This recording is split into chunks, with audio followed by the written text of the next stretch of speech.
तंत्र मतलब ऐसा एक प्रक्रिया जो आपको दुख से निकालता है। उस मानुष को जो उनसे मिलना चाहता है उनको ऐसा होना चाहिए, प्यार से, अपने से, पराये से, मोह से, जीवन से, मृत्यु से मुक्त। तंत्र में बहुत जरूरी बात जो है वो है वसुधैव कुटुंबकम। जैसे अभी हम तंत्र की बात कर रहे हैं, तंत्र की एक और चेहरा है, तंत्र का एक और डार्क साइड है जिसमें भूत प्रेत, ब्लैक मैजिक, यक्षिणी, डाकरी शाकिनी, इनके बारे में आपकी क्या राय है? तंत्र में सब कुछ है। बोला जाता है कि मंत्र से भी प्राचीन तंत्र है।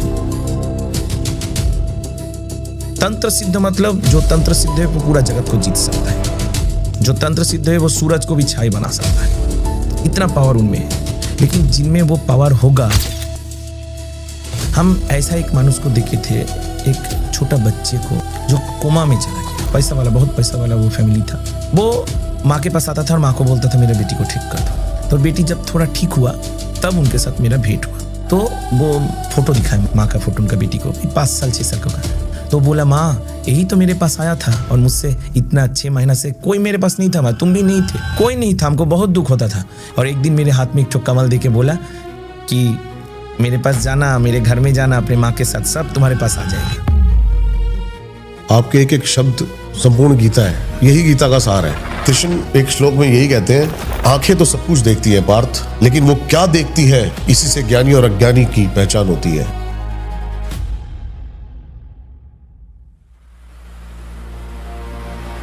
जय मां श्याम सुंदरी। जय मां श्याम सुंदरी।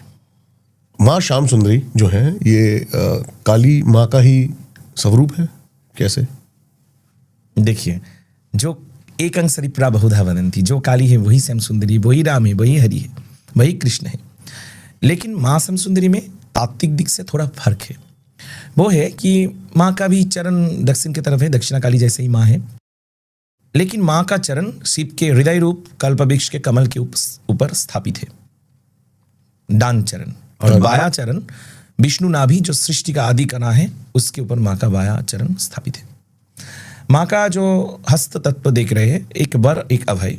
वर मतलब कोई भी वर माँ दे देता है, अभय मतलब डरने का कोई बात नहीं, मैं हूँ। जो खड्ग है वो साधारणतः काली माँ का विग्रह में बोला जाता है कि ये दंड का प्रतीक है, दंड का प्रतीक, दंड का प्रतीक है। लेकिन माँ श्याम सुंदरी में ये अभय मुद्रा ही है। कैसा अभय मुद्रा? माँ खड्ग इसीलिए पकड़ा है कि उनका बच्चे का अगर कोई क्षति करना चाहे तो उनको दंड देने के लिए। ठीक है। माँ के हाथ में मुंड है, सिर्फ मुंड नहीं है, माँ के हाथ में मुंड और कमल है। माँ काली के हाथ में सिर्फ मुंड रहता है, माँ श्याम सुंदरी के हाथ में कमल के साथ मुंड रहता है। कमल के साथ मुंड। मुंड मतलब शास्ति का प्रतीक। दोष किए, गलती किए, उसका शास्ति मिलेगा, भगवान मतलब पनिशमेंट। ठीक है। लेकिन माँ का हाथ में कमल भी है। कमल है ज्ञान का प्रतीक। अगर बच्चा समझ गया कि मैं गलती किया हूं, वही बच्चे के लिए शास्ति है। माँ कोई जज साहब नहीं है कि बच्चे को शास्ति देगा आइन अनुसार। माँ का एक ही आइन है, एक ही विचार है, वो है क्षमा कर देना। क्षमा करना ही माँ का, क्षमा करना ही माँ का शास्ति है। और कमल उसी को दर्शा रहा है कि बच्चा मेरा समझ गया तो सब कुछ हो गया, उसके ऊपर और कुछ शास्ति नहीं है। यही है माँ श्याम सुंदरी का तत्व। मैं ये बात तो मैं बोलूंगा नहीं कि आपने माँ श्याम सुंदरी को कब चुना या कैसे चुना। मैं ये पूछूंगा कि इन्होंने आपको कब चुना और कैसे चुना, कैसे आपके हृदय में जागा इनके लिए प्रेम? वाह, ये बहुत बड़ा एकदम मैंने असली प्रश्न किए है। वही चुनता है। हाँ। उनको चुनने का क्षमता किसी में नहीं है। देखिए, हम जब बहुत छोटे थे, मैंने शायद 2.5-3 साल मेरा उम्र होगा, मेरे यहाँ पे एक ठो काटा निशान है, कट गया था। हम पत्थर में गिर गए थे। उसका भी एक कारण है, एक ठो लड़का रास्ते से जा रहा था। उस समय उतना छोटे हैं हम, लेकिन फिर भी उस कहानी मुझे याद है कि हम उस समय बहुत घमंडी आदमी थे। हम खुद 3 साल का बच्चा का कितना घमंड होगा, लेकिन हम इतना घमंडी थे कि उस लड़का का कारण से मेरा माथा घूम गया था। माथा घूम के हम गिर गए थे। वो हमको चप्पल दिखाया था, रास्ते से जाते जाते हमको चप्पल दिखाया था। तो हमको लगा वो रास्ता का एक लड़का हमको चप्पल दिखाएगा। इसी गुस्से से हम माथा घूम के गिर गया था एक ईंट के ऊपर। तो मेरा माथा फट गया।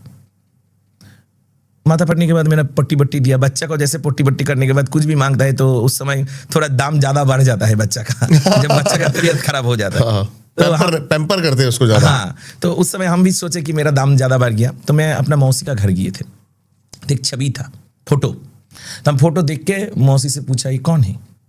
तो बोला ये श्यामा काली, श्याम सुंदरी है। वो सुन के ही मुझे उनसे प्यार हो गया। हमको अभी भी याद है। श्याम सुंदरी क्या बात है, वैसे नाम अगर श्याम सुंदरी सच में सुंदर है। तो प्यार जैसा होता है ना, एक मानुष के और एक मानुष से प्यार हुआ, वैसे ही मेरा उनके साथ प्यार हुआ था। अभी भी मुझे याद है कि सूरज डूब रहा था, एक तो ईटा का प्राचीर था छोटा, 2.5-3 फीट का। मेरा माँ उसके ऊपर हमको उठा दिया था, हम बहुत रो रहे थे कि हमको उसके ऊपर उठा, हम बैठे थे। सूरज का वो पड़ता हुआ सूरज का वो रोशनी उनके फोटो के ऊपर गिर रहा था और हम उनको देख रहे थे और 4 आंखों में प्यार हो रहा था। वैसे ही मुझसे उनके साथ प्यार हुआ, वो हमको चुना इस माथा फाटने का चक्कर में, घमंड के चक्कर में। घमंड बाधा है क्या भक्ति के बीच में या प्रेम के बीच में? देखिए, ये कुछ भी चीज, कोई भी विषय, घमंड बोलिए, अहंकार बोलिए या लोभ बोलिए, मैं, लालसा बोलिए, ये जिसको हम मैं कहते हैं, मैं भी हाँ, कभी बाधा होता है, कभी सहायक होता है। जैसे प्रसाद के लिए लोभ, जैसे भगवान को आप सजाना चाहते हैं, इसके लिए आपका लोभ करना कि हमको ये पैसा जमाना है, ये करना है, हमको गहना खरीद के भगवान को पहनाना है, मेरे माँ को कपड़ा पहनाना है। आप उधार लेके गीता खरीद रहे हैं कि हमको जानना है कि भगवान क्या बोला है। ठीक ये है। सब विषय एवं अनुभव के ऊपर निर्भर करते हैं कि घमंड सही है कि गलत है, भूख सही है कि गलत है, लोभ सही है कि गलत है। सब समय लोभ गलत नहीं होता, सब समय अहंकार गलत नहीं होता। ये सिर्फ उस रास्ते के ऊपर, आपका फीलिंग्स के ऊपर, आपके अनुभव के ऊपर ही निर्भर करते हैं कि क्या सही है क्या गलत है। मतलब ऐसे कह सकते हैं इसको कि भगवान ने हमें सब चीजें दी हैं, गुस्सा भी, अहंकार भी, प्रेम भी।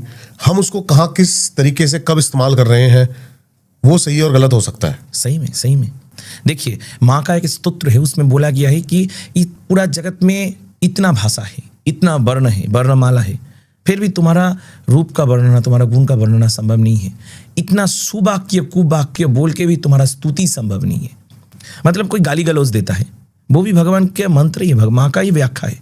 माँ श्याम सुंदरी के उस उत्तरों में बोला गया है, कुछ भी बुरा नहीं है, जो भी आप बोले, बुरा बोले, सही बोले, कुछ भी बोले, सिर्फ माँ के लिए आप बोलते, ऐसा ही मान्यता है। हम भी ऐसा ही मानते, कुछ भी आप बोले, उनको छोड़ के आप क्या बोल सकते हैं? कुछ भी नहीं। जैसे कि भक्ति से आपकी शुरुआत हुई, लेकिन माँ का एक पहलू और है, या फिर एक कह सकते हो चलन और है, वो है तंत्र। वहां तक कैसे पहुंचे? देखिए, तंत्र मतलब है प्रक्रिया, टेक्निक्स। ऐसा नहीं है सिर्फ माँ काली का ही तंत्र होता है, विष्णु का भी तंत्र हो सकता है, शिव का भी तंत्र हो सकता है। तंत्र मतलब प्रक्रिया, मंत्र मतलब थ्योरी। कृष्णानंद आगमबागीस नाम का एक व्यक्ति थे, वो बंगाल में जन्मे थे जिस समय महाप्रभु जन्म ले रहा है, चैतन्य महाप्रभु। जितना भी वैष्णव संप्रदाय आज विश्व में प्रचलित है, फेमस है, वो उन्हीं का तत्व का अनुसरण करता है। उस समय उसी स्थान में नवद्वीप धाम में ही कृष्णानंद आगमबागीस जन्म लिया। वो ऐसा एक व्यक्ति है जो तंत्र को एकत्रित किया, ओके, तंत्र का विकृति को दूर किया, तंत्र को मार्जित रूप में पुस्तक में आबद्ध किया। वो लिखा बृहद तंत्र सार। यही तंत्र का एकमात्र प्रामाणिक एवं सर्वश्रेष्ठ ग्रंथ है जो पूरा विश्व का तंत्र को एक कर रहा है। ठीक है। वो ऐसा एक व्यक्ति था और ऐसा एक परिवेश में उनका जन्म हुआ था। वो थे माँ काली का भक्त।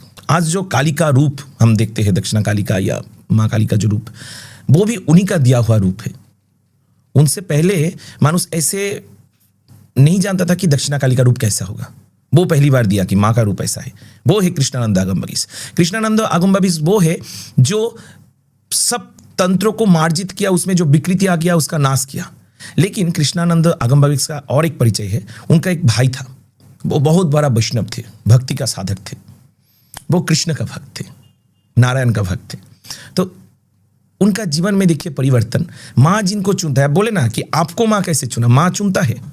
आप उनको चुनने से कुछ नहीं होगा, वो अगर आपको चुनेगा तभी आपसे उनका प्यार हो सकता है। बिल्कुल सही बात है। तो कृष्णानंद आगमबागीस के बगीचा में एक तो केला का पेड़ हुआ, बहुत बड़ा बड़ा केला हुआ, बहुत खूबसूरत देखने में। तो वो सोचा ये हम माँ के लिए भोग लगाएंगे। उसका भाई भी मन मन में सोचा ये हम अपने हरि को भोग लगाएंगे।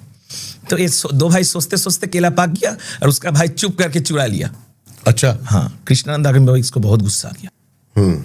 ऐसे थोड़ा माँ का वो भक्त लोग थोड़ा ज्यादा गुस्से वाला होता है, हरि का भक्त भी गुस्से वाला होता है, ये भाव के ऊपर निर्भर करता है। हाँ। तो वो गुस्सा हो गया, हाँ तुम चुरा के लेके रख दिया घर में, काल भोग लगाओगे सुबह में, आज ही हम माँ को रात में भोग लगाएंगे, तुम्हारा मंदिर से हम चुराएंगे। तो जब चुराने वो गया हरि के मंदिर में, तो देख रहे हैं माँ बैठा है और हरि बाल के रूप में माँ के गोद में बैठा है। माँ केला फाड़ के खुद भी खा रहा है, हरि को भी खिला रहा है। क्या बात है। कृष्णानंद का जीवन बदल गया। वो समझ गया एकं सरिप्रा बहुधा वदन्ति, वो एक है, वो एक है, एक ही है। एक ही है। बहुत बढ़िया। तंत्र क्रियाओं के बारे में आते हैं थोड़ी सी। क्या क्या तंत्र क्रियाएं आप रिचुअल्स डेली उस पे करते हो? डेली आपने ही बताया कि आप साल में कुछ दिन होते हैं। ना, तंत्र, माँ का मंदिर है, तंत्र प्रक्रिया तो चलेगा ही। हाँ जी। हम लोग के मंदिर में भी तंत्र प्रक्रिया चलता है। तंत्र मतलब ऐसा एक प्रक्रिया जो आपको दुख से निकालता है। ठीक है। मानुष का जीवन में एकमात्र लक्ष्य है कि दुख से निकलना चाहते हैं सब कोई। तंत्र एक आसान प्रोसेस है? तंत्र एक आसान प्रोसेस भी है, जटिल प्रोसेस भी है।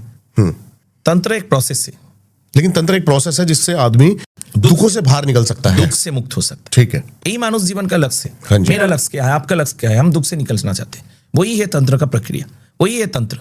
ठीक है, लेकिन कईयों के लक्ष्य ऐसे हो सकते हैं कि वो उससे मिलना चाहता है जल्दी। क्या वो तंत्र? वो भी तो दुख से ही निकलना, वो भी तंत्र ही। हाँ, दुख से वो निकल भी- कर ही उससे मिल पाएगा। बिल्कुल हाँ, सही कहा आपने। देखिए, उनसे मिलना चाहता है, तंत्र से उनसे मिलना चाहते हैं, तंत्र के माध्यम से उनसे उनको मिलना है, उनसे भेंट करना है। इसके लिए जो जरूरी है वो है उस मानुष को जो उनसे मिलना चाहता है तंत्र के माध्यम से, उनको ऐसा होना चाहिए। कैसा? दुख से, भय से मुक्त, प्यार से, अपने से, पराये से, मोह से, मोह से, जीवन से, मृत्यु से। क्या बात है। सिर्फ वो नहीं, पसंद और नापसंद से भी आपको निकल के आना पड़ेगा। आपके लिए सब कुछ शून्य होना चाहिए, तभी आप उस तंत्र में प्रवेश कर सकते हैं जिस तंत्र से आप उनसे भेंट कर सकते हैं। तंत्र में बहुत जरूरी बात जो है वो है वसुधैव कुटुंबकम। क्या है ये? पूरा विश्व मेरा अपना है, मेरा परिवार है। हाँ वो जी। कैसे हो सकता है? मेरा पत्नी है, मेरा बेटा है, मेरा माँ है, मेरा भाई है, मेरा बहन है, तो और दूसरा कोई कैसे हो सकता है? नहीं, सबके लिए वसुधैव कुटुंबकम जो हम सब समय बोलते हैं सही बात नहीं है। आप सोच के देखिए, अगर आपका माँ है ही तो दूसरा कोई आपका कैसे माँ बन सकता है? आपका परिवार है एक, आप जिनको अपना परिवार मानते हैं, तो पूरा जगत आपका परिवार नहीं हो सकता। छोटा एक घर है आपका, जमीन एक है, वो आप है। पहले वो छोटा घर तोड़ना पड़ेगा, तभी वहां पे ताजमहल या बड़ा मंदिर या बड़ा कुछ महल बना सकते हैं। जमीन तो उतना ही है आपके पास, जमीन बढ़ाने के लिए आपका जमीन के ऊपर ही बड़ा मकान बन सकता है। तो पहले आपको उससे मुक्त होना है कि मेरा कोई नहीं है, मेरा माँ नहीं है, मेरा भाई नहीं है, मेरा बहन नहीं है, मेरा प्रिय नहीं है, मेरा पिया नहीं है, मेरा बच्चा नहीं है, मेरा पत्नी नहीं है, मेरा कोई नहीं है। इस भाव अगर आपके मन में, बोलने के लिए नहीं, इस भाव अगर सही में आ जाए, तभी इस जगत को आपका अपना याद होगा। आपका समझ में आएगा पूरा जगत मेरा है, तभी आप वसुधैव कुटुंबकम समझ सकते हैं। आत्मानं सर्वभूतेषु, जो आत्मानं सर्वभूतेषु ये नहीं समझ पाएगा सही में, जिनका अलग से एक माँ है, अलग से एक भाई है, अलग से एक पत्नी है, अलग से एक बच्चा है, वो कभी तंत्र में प्रवेश नहीं कर सकता। जो ये समझ पाएगा कि पूरा विश्व मेरा है सही में, वही तंत्र में प्रवेश कर सकते। बोले ना, पसंद नापसंद से भी आपको उभर आना है, जीवन मृत्यु को एक देखना है। ये बहुत कठिन काम है। मरने से पहले आपको मरना होगा, तभी आप तंत्र जान पाइएगा। माँ काली क्या है? काली मतलब, काल एक शब्द है, काल मतलब टाइम, महाकाल मतलब द अल्टीमेट टाइम, चिरंतन समय। काली मतलब काल शब्द के साथ ई प्रत्यय युक्त होता है। संस्कृत भाषा में ई जो प्रत्यय है वो एकमात्र साइंटिफिक लैंग्वेज है वर्ल्ड में, पूरा विश्व में एकमात्र भाषा जो विज्ञान संबंध भाषा है वो है संस्कृत। इसलिए संस्कृत को बहुत लोग कृत्रिम भाषा भी बोलते हैं, वो अलग बात है। लेकिन उसमें हर एक प्रत्यय का, हर एक ध्वनि का भी लिंग होता है, अर्थ होता है। तो ई प्रत्यय स्त्रीलिंग प्रत्यय है, लेकिन काली स्त्रीलिंग शब्द नहीं है। काली शब्द का अर्थ है जो अपने भक्त को कालोत्तीर्ण कर देता है, मतलब अमर कर देता है, अमर करते हैं। वही काली है। तो आपको अमर होने के लिए तो मरना पड़ेगा ना। उपनिषद में आप नचिकेता का कहानी सुने होंगे कि वो जोम के साथ भेंट किया था। लेकिन जोम कौन है? जोमराज वही है, मृत्यु का देवता वही है जो इस ब्रह्मांड में पहली बार मृत्यु के साथ भेंट किया। जो नहीं मर सकता वो कभी अमर नहीं हो सकता। तो माँ का भक्त बनने के लिए, हरि का भक्त बनने के लिए, किसी का भक्त बनने के लिए पहले अपने आप को मारना पड़ेगा। वही है अहंकार। आप समुंदर देखे हैं, समुंदर के सामने कितना लहर होता है, ढेउ होता है, कितना स्रोत होता है, उछल कूद करता है, कितना आवाज होता है। गहराई 1 फुट होता है, 1/2 फुट होता है, 2 फुट होता है। लेकिन बीच समुद्र में जाइए, कितना गहराई है, हम खुद डूब जाएंगे। एक भी शब्द नहीं है, वो स्थिर है, वो स्थिर है। ऐसा ही होता है। क्या बात है। आपके एक एक शब्द संपूर्ण गीता है। यही गीता का सार है। जो भी आपने कहा ना, यही समझाया था अर्जुन को श्री कृष्ण ने। देखिए बात तो एक ही है, हम किसी भी को सुनते हैं, आपसे भी मेरा भेंट हुआ तो हम देखते हैं कि जो सही में उनके पथ में चलता है, आप भी तो उन्हीं का प्रचार करते हैं, उन्हीं को तो जानना चाहते हैं, तो हम भी हर समय वही देखते हैं कि जो उनके साथ मिल गया है वो हर समय जो बोलता है वो वेद ही होता है, क्योंकि वो किसी का वाणी नहीं होता है, वो जो बुलाता है वही वो कोई बोल पाता है। ये बात तो सच है, ये मेरी भी समझ में आ गई कि चाहे गीता हो चाहे कोई उपनिषद हो, सब में एक ही बात लिखी है और उसका सार एक ही है, सत्य है। सत्य हर जगह लिखा है, सत्य से ही आप प्रभु को पा सकते हैं।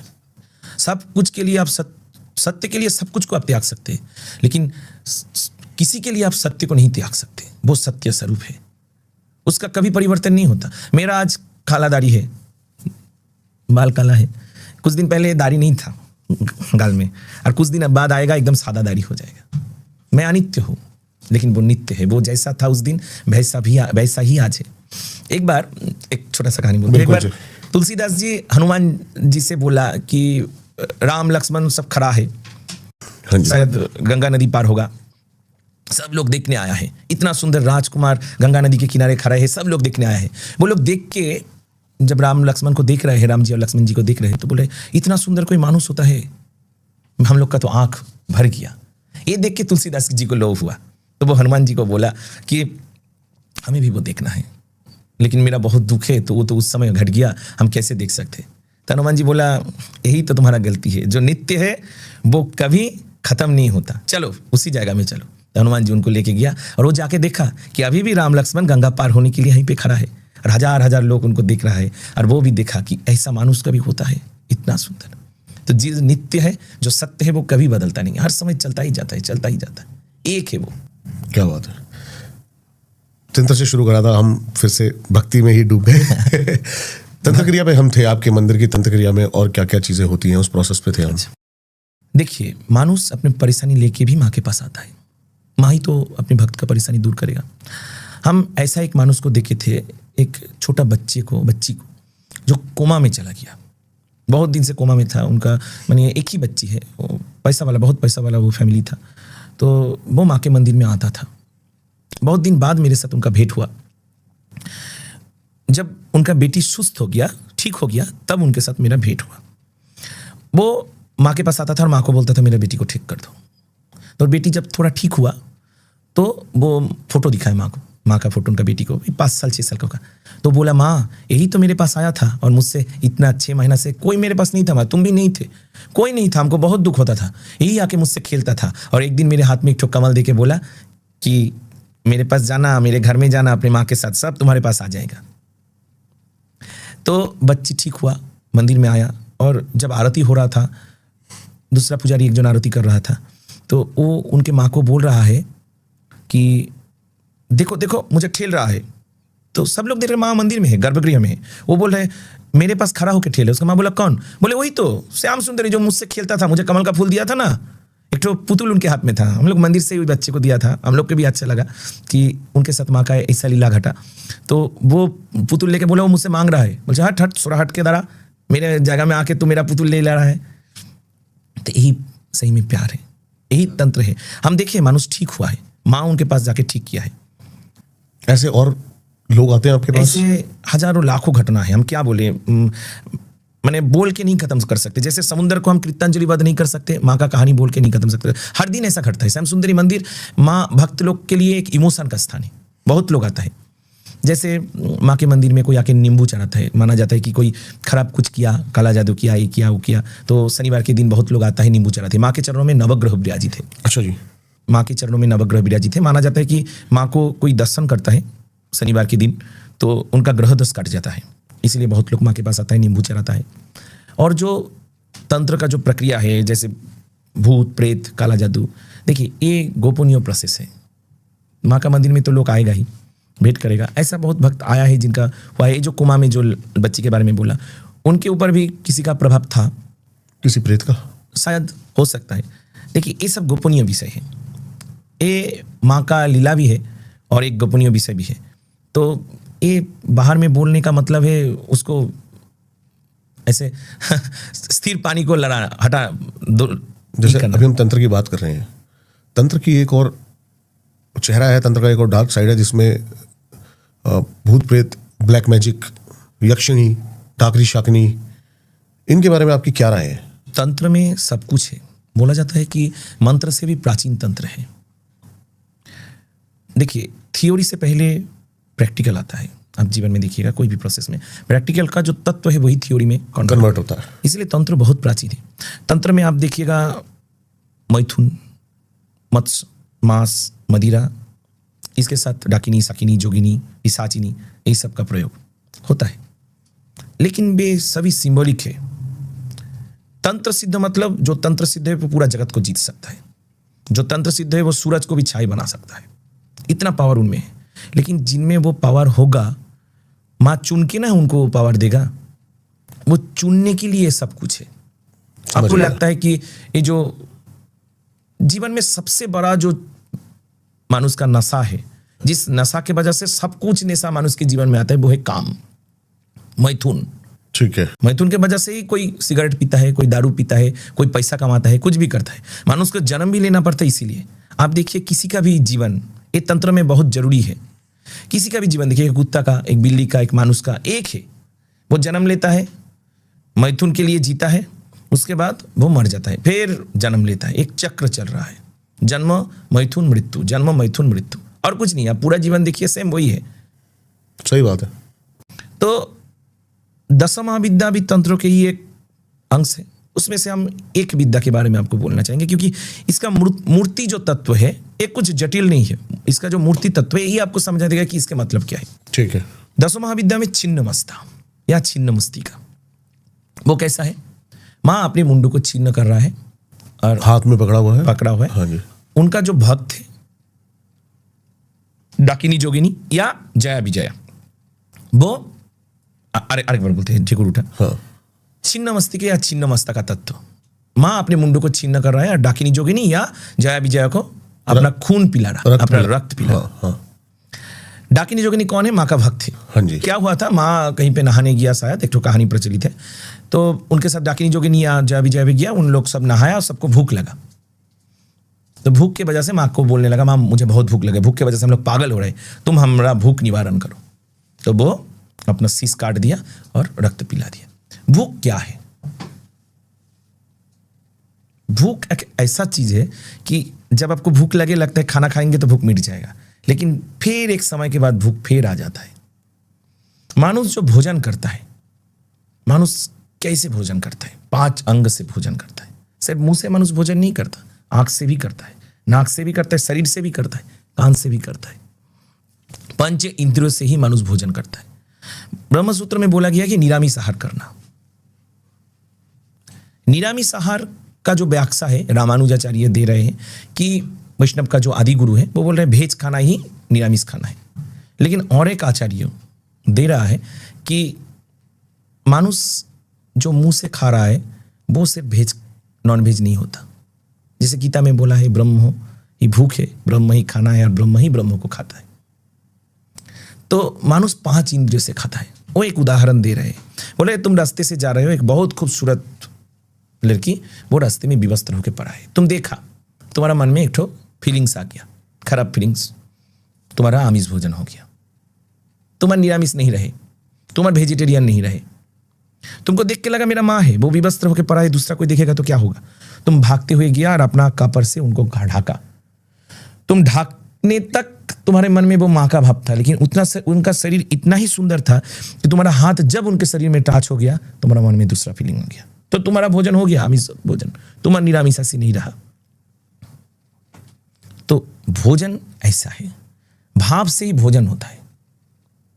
आप विश्वामित्र मुनि के बारे में सुने होंगे, वो एक व्रत कर रहा था, तो उस समय वो उपवासी थे। तो ऐसा एक परिस्थिति हुआ, उनको कुक्कुर का मांस मतलब मुर्गा हो सकता है, शायद मुर्गा ही बड़ा पक्षी जाती है, उसका मांस उनको खाना पड़ा। तो जब उनका व्रत उद्यापन देने का टाइम आया, वो तो जाना था कि मेरा व्रत टूट गया है। भगवान स्वयं आया और बोला, तुम क्यों व्रत उद्यापन नहीं कर रहे हो? बोले मेरा तो व्रत टूट गया, हम तो कुक्कुर का मांस खा लिए, मैंने मुर्गा बोल सकते मांस खा लिया। बोला नहीं, जो सही में भक्त है, जो सत्य भक्त है, उनका कभी व्रत नहीं टूटता। तो विश्वामित्र उस व्रत का उद्यापन किया और उन व्रत का पूर्ण फल प्राप्त किया। तो भाव से ही सब कुछ होता है। तो माँ छिन्नमस्ता का जो तत्व है वो उस भूख को दर्शाता है, सब कुछ का भूख। कामना से बड़ा भूख और कुछ नहीं है, मैथुन से बड़ा भूख और कुछ नहीं है। आप पानी ना पी के, आप खाना ना खा के 2 दिन रह सकते हैं, लेकिन आप में अगर काम जाग गया, काम वासना जाग गया, मैथुन का भाव जाग गया, आप कुछ भी गलत कर सकते हैं। जो बड़ा कुछ खराब काम करते हैं, दर्शन जाति होकर, वो जानता है कि मुझे फांसी होगा, मेरा कुछ भी होगा, फिर भी वो कर लेता है। ये मानुष का जीवन का बहुत बड़ा एक अध्याय है। जीवन में मानुष उस काम से निकलने के लिए ही इतना साधना करता है। अगर उसको आप जीत लिया तो आपको और कोई भी विषय, कोई भी वस्तु आपको बांध नहीं सकता। तो छिन्नमस्ता का तत्व कैसा है आप देखिए उनका मूर्ति क्यों। एक मैथुन मूर्ति के ऊपर माँ खड़ा है। नारी पुरुष का जो प्रेम है वही जगत को बांध के रखा है, वही आपको भवचक्र में आबद्ध करता है। उनके ऊपर माँ खड़ा है। जया विजया या डाकिनी जोगिनी उसके बाहर है। माँ अपना खून उनको पिला रहा है, माँ अपना ही खून पी रहा है। मतलब गीता में बोला गया है कि वही जोगी है, वही सत्य को जान सकता है जो जानता है आत्मा ही सब है और आत्मा आत्मा में ही रमण करता है। उनका वो जानता है पूरा ब्रह्मांड मुझ में ही है और वो आत्मा में ही रमण करके खुश होता है। तो माँ परमात्मा का स्वरूप है, माँ उस ज्ञान का तत्व का स्वरूप है जो खुद ही खुद में परिपूर्ण है। इसलिए माँ खुद का रक्त खुद पी रहा है।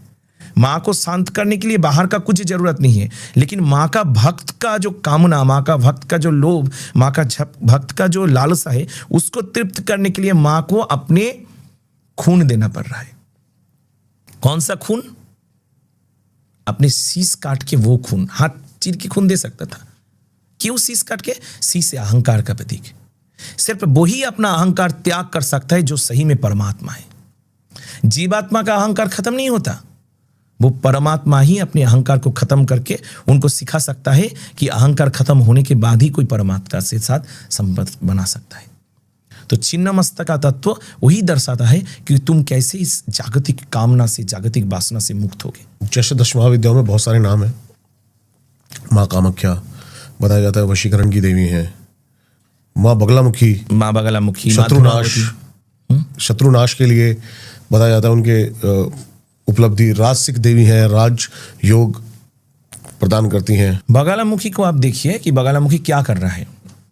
बगलामुखी एक असुर का जीभ खींच रहा है, हाँ, जीवा को खींच रहा है और जीवा के ऊपर एक दंड से, एक मुगुर से उनको प्रहार कर रहा है।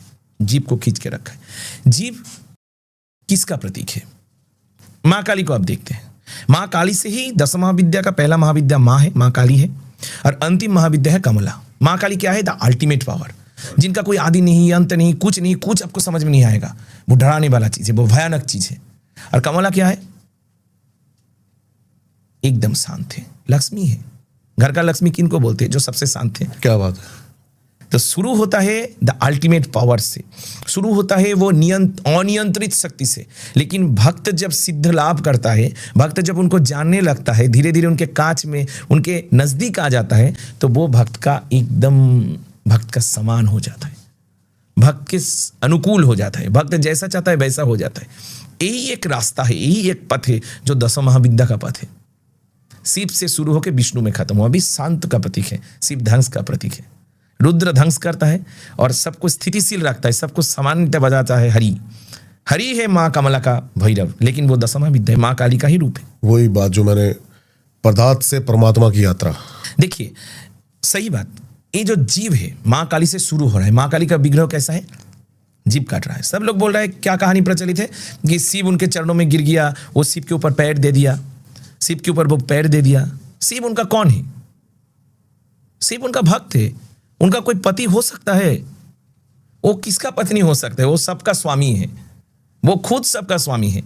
शिव के ऊपर चरण देने से वो जीव नहीं निकाला, उनका गलती कुछ नहीं हो सकता, कभी वो गलती नहीं कर सकता। वो शिव को दर्शा रहा है। हम लोग जब किसी को देखते हैं तो कैसा देखते हैं? माँ को देखते हैं। शिव की तरफ किसी का नजर जाता है? शिव माँ के चरणों में सोता रहता है। कोई शिव को देखता है? कभी नहीं, सिर्फ माँ को देखता है। शिव ही सिर्फ माँ को चरण पा सकता है और कोई नहीं। अगर माँ में सिद्धि पाना है, तंत्र में सिद्धि पाना है तो शिव बनना पड़ेगा, शिव बनना पड़ेगा। बिल्कुल सही बात है। तो ये मैं हमेशा से ही हर चीज, इसमें थोड़ा सा कंट्रोवर्सी के चलते ये चीज बोलता नहीं हूं, लेकिन शिव एक प्रतीक है जो आपको बनना है परमात्मा को पाने के लिए। भक्त का प्रतीक है शिव। हाँ। तो शिव कैसा है? बेमाँ दर्शन दे रहा है अपने रूप से, सीप कैसा है वो समझो। जीभ काट रहा है माँ। जीभ है लालसा का प्रतीक, जीभ है अनियंत्रित शक्ति का प्रतीक। क्या आप बात कुछ है। भी कर सकते हैं जीभ से। सही बात है। जीभ लालसा का और अनियंत्रित शक्ति का प्रतीक है। उसको अगर आप काट सकते हैं, उसको अगर आप बांध सकते हैं, तभी आप सीप बन सकते हैं। कोई सीप को नहीं देखता, इसीलिए माँ समझा रहा है सीप ऐसा है। तुम लोग ऐसा करो तो तुम सीप बन पाओगे। बगालामुखी भी ऐसा ही तत्व और दूसरे प्रक्रिया से बता रहा है कि तुम अगर अपने वो अनियंत्रित शक्ति को नियंत्रित कर पाओ, जो तुमको अपने दास बना के रखा है, तुमको तुम्हारे अंदर छुपा हुआ जो असुर है, जो तुमको कायद करके रखा है, अगर तुम उसको नियंत्रित कर पाओ तो तुम राजयोग प्राप्त कर सकते हो, तुम ही राजा होगे। इसलिए तुमको अपने आप का जो अनियंत्रित शक्ति है, जिसको तुम नियंत्रित नहीं कर पाते हो, उनको नियंत्रण करना है। देखिए, हम लोग का जो धर्म ग्रंथ है, इतना धर्म ग्रंथ, रामायण महाभारत कुछ भी बोलिए, सभी कोई व्यक्ति नहीं है, सब एक एक तत्व है। जैसे रावण, जैसे राम, जैसे हनुमान, सब एक तत्व है। आप रावण को देखिए, रावण क्या नहीं समझता था उनका।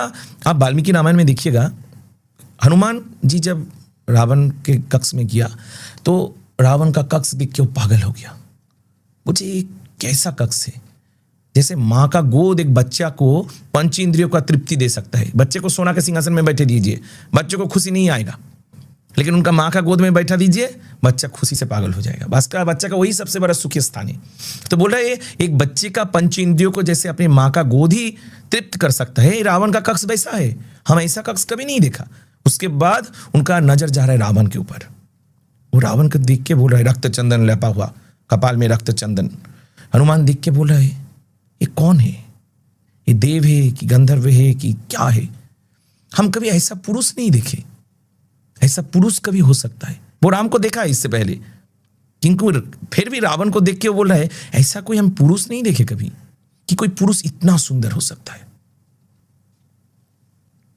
वही रावण सुबह में, वाल्मीकि रामायण है, रावण का नींद टूट जा रहा है भोर रात में, मानी 4 बजे 3 बजे इस टाइम में रावण का नींद टूट जा रहा है। वो सपने में सीता को देखा, सीता माता को देखा, उनका नींद टूट जा रहा है।